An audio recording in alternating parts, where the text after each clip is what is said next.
أعوذ بالله من الشيطان الرجيم. بسم الله الرحمن الرحيم.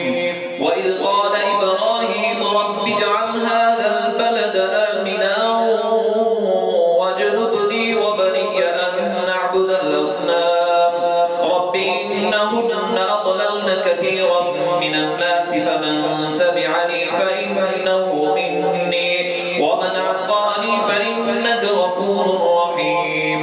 ربنا إني أسكنت من ذريتي بواد غير ذي زرع عند بيتك المحرم ربنا ليقيموا الصلاة فاجعل أفئدة من الناس تهوي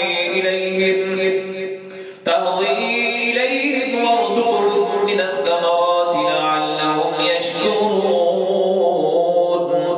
ربنا إنك تعلم ما نخفي وما نعلن وما يخفى على الله من شيء في الأرض ولا في السماء.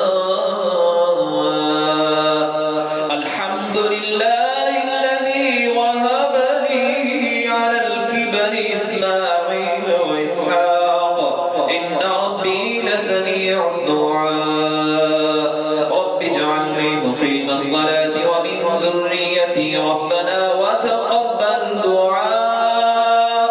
ربنا اغفر لي ولوالدي وللمؤمنين يوم يقوم الحساب. ولا تحسبن الله غافلا عما يعمل الظالمون إنما يؤخرهم ليوم تشخص فيه الأبصار مهطعين مقنعي رؤوسهم لا يرتد إليهم طرفهم وأفئدتهم هواء. وأنذر الناس يوم يأتيهم العذاب فيقول الذين ظلموا ربنا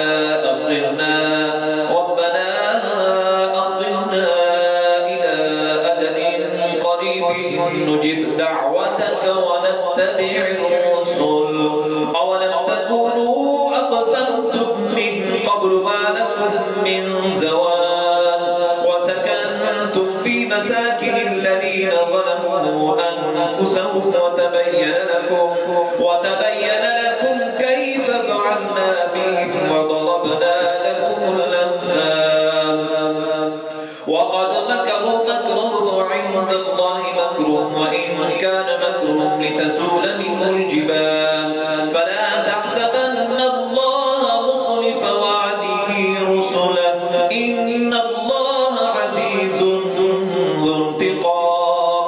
يوم تبدل الأرض غير الأرض والسماوات وبرزوا لله الواحد القهار. وترى المجرمين يومئذ مقرنين في الأصفاد سرابيلهم من قطران وتغشى وجوههم النار.